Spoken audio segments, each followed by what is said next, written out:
Hey there, how there, ho there. It's Jeff Cutter Diamond. Welcome you to yet another Cutter Top 10 NFL football video. And today we're going to be looking at the top 10 NFL controversies of all time. Not quarterback controversies, normal controversies. Stuff that make you go, and ah, and me, and Anyway, so we have 10 massive controversies for you. And pretty much all of them except the first one are from the 21st century. So that kind of gives you a recency bias. All right, here we go. Number 10 is the Immaculate Reception. This was one of the most notorious plays in history and all that. You could also say the Tuck Rule in 2002. That was kind of controversial too. But the Immaculate Reception was one of the first massive controversies that people remember. In 1972, the Oakland Raiders and Pittsburgh Steelers were playing each other in a divisional round game. Whoever won would take on the undefeated Miami Dolphins. And yes, this was the year that the Dolphins went 17-0 regular season playoffs combined.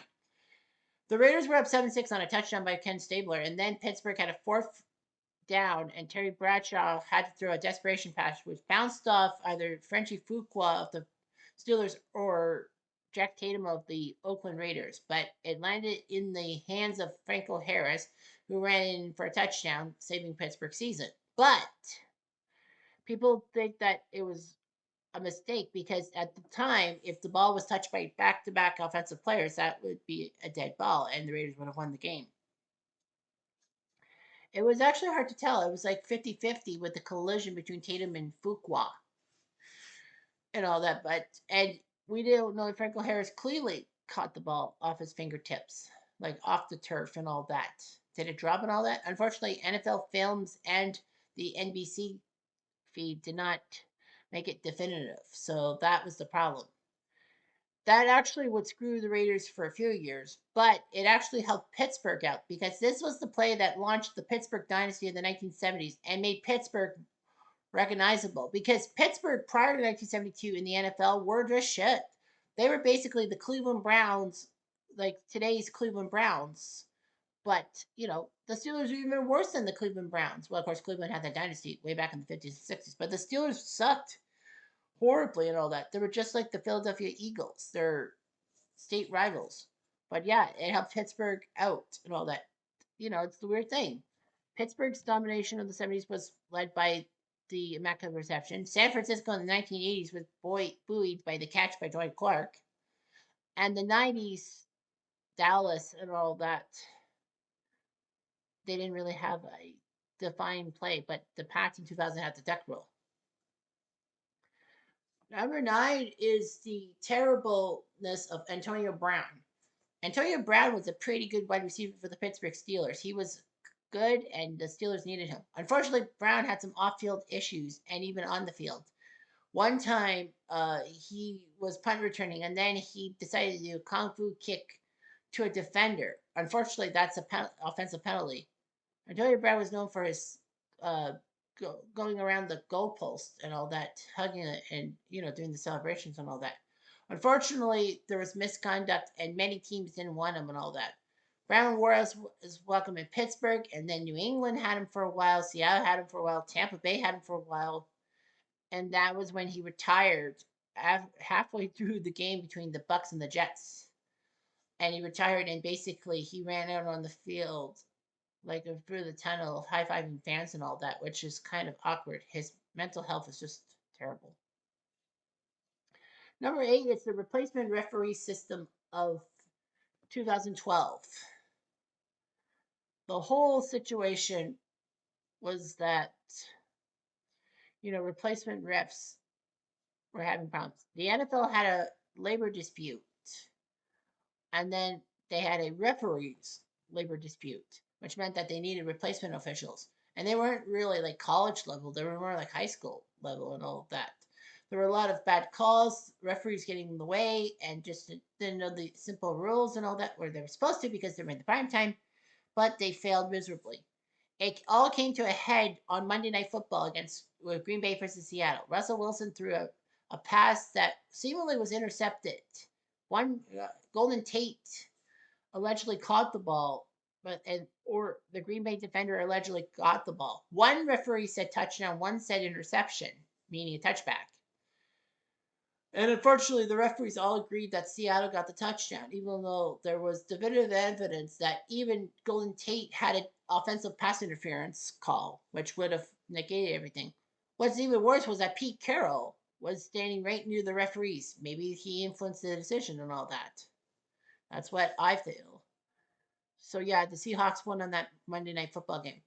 The the only good news was that it actually led to the NFL Referees Association making a deal with the NFL. So the real referees came back, like Huckley. Number 7 is Michael Vick's dogfighting scandal in 2007. Michael Vick was this powerful quarterback. He could run and he could pass. He helped Virginia Tech get to the BCS championship game where they lost.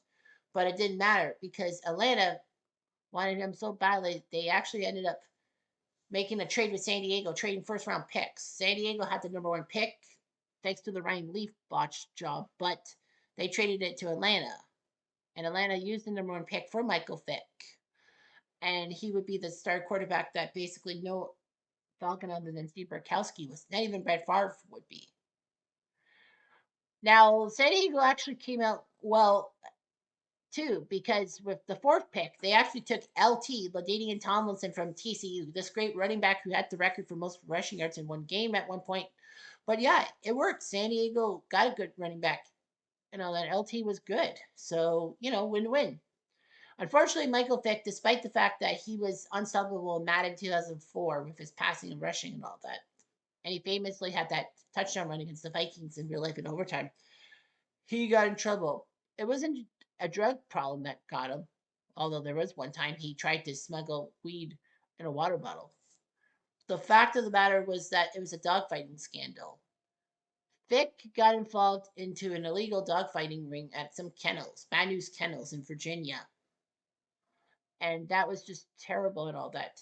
Vick was not really involved with trying to, get the dogs to fight, but his involvement financially and all that kind of ruined it.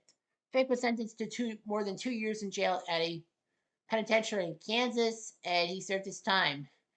The NFL basically would suspend him, but they wouldn't expel him technically, because when he came back from prison, he was allowed to come back in 2010 in the NFL, and the Philadelphia Eagles picked him up, even though they had Donovan McNabb. The fans were upset. PETA was upset, rightfully so. Michael Vick knew that he fucked up, and he said so himself. He was trying to make everyone like him again. It kind of worked. He did okay for the Eagles, but after that, he just left, and it was for the best. Number 6 is Super Bowl 40. Some say was the most controversial Super Bowl of all time by referee decisions.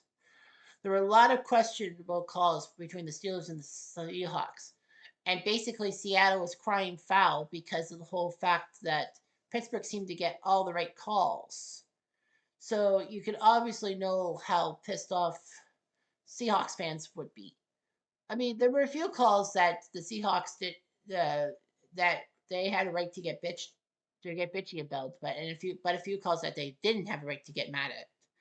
So yeah, a lot of people said Super Bowl 40 was controversial because Pittsburgh winning in Detroit, Jerome Bettis' hometown, and like giving the Steelers. And Bill Cowher was about to retire, so they would give him a farewell present and all that.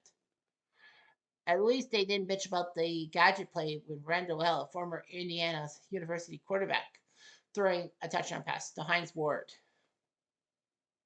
Number 5 is Spygate, 2007. The New England Patriots were having a fantastic season. They were 18-0 going into the Super Bowl, 16 regular season wins, 2 playoff wins.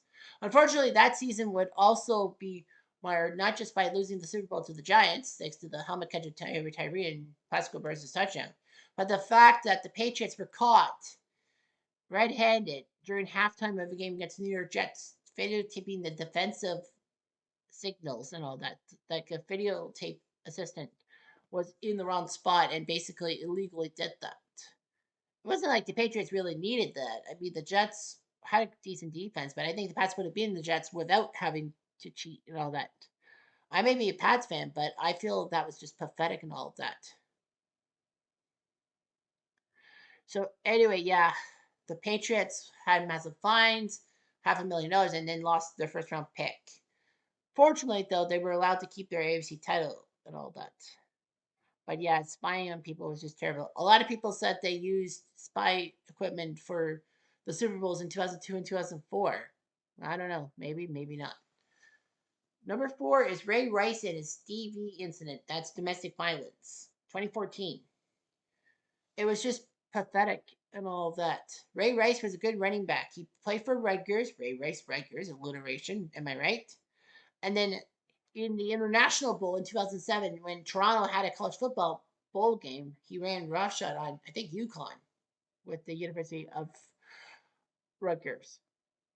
So anyway, Ray Rice was basically the best player to come out of Rutgers in history for football. Anyhow, Ray Rice worked with the Ravens, another alliteration, and hey, you know what? It worked out.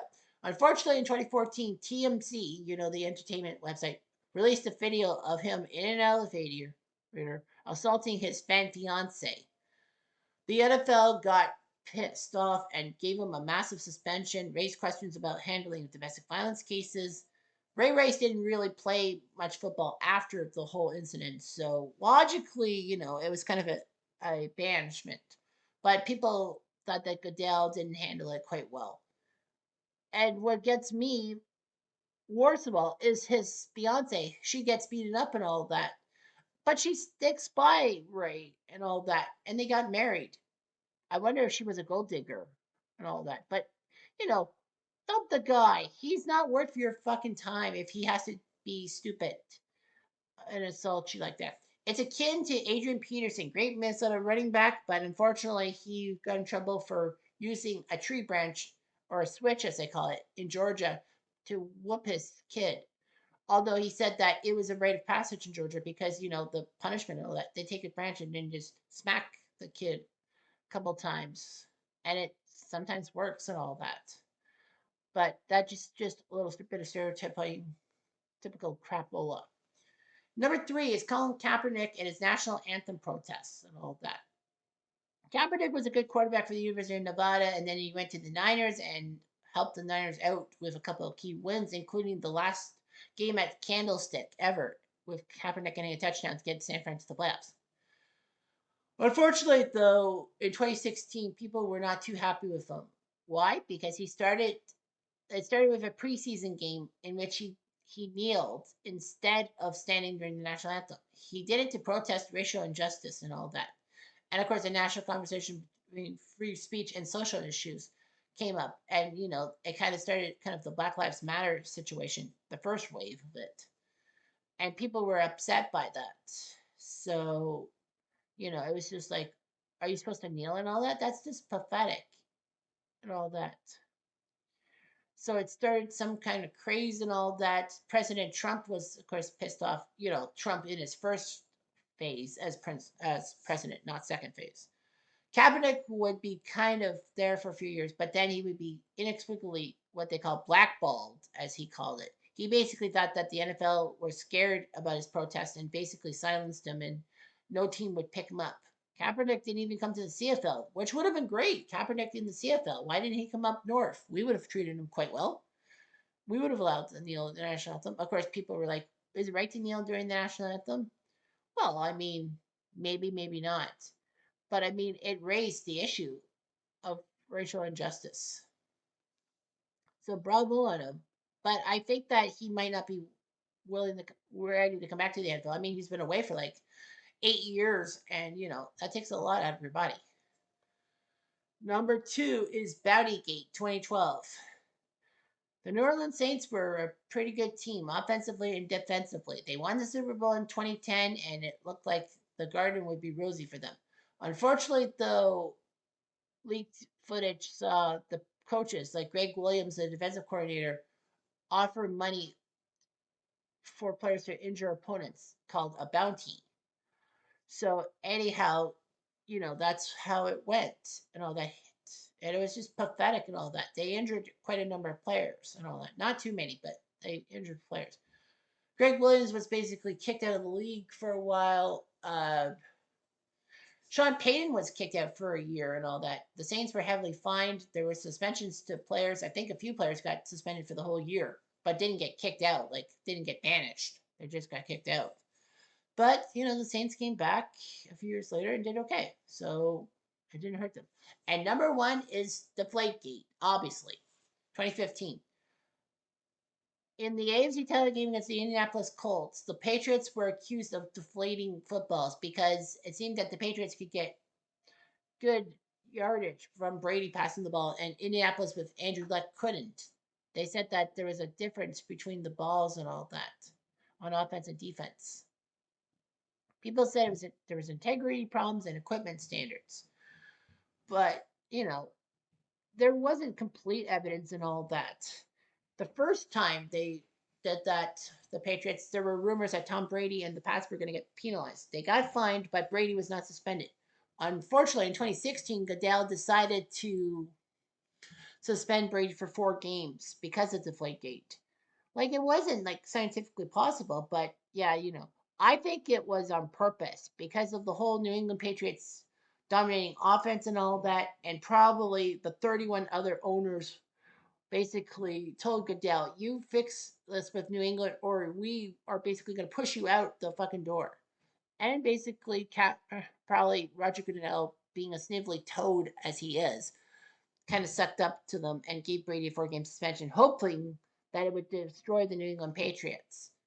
The joke was on him because the Pats went 3-1 in the 4 games without Brady and won the Super Bowl. Yes, that 28-3 Super Bowl. I would have been happy if one of those Patriot players with Goodell presenting the trophy to Robert Kraft basically told him to go fuck himself. I would. So anyway, um, yeah, Roger Goodell is a piece of shit and basically a snivelly toad. Even if I wasn't a Patriots fan, I still say that he would have been a sniveling toad and all that because, the Pats ended up winning cleanly and basically he had to eat a whole lot of fucking crow and that's the way it goes. Anyway, I'm going to do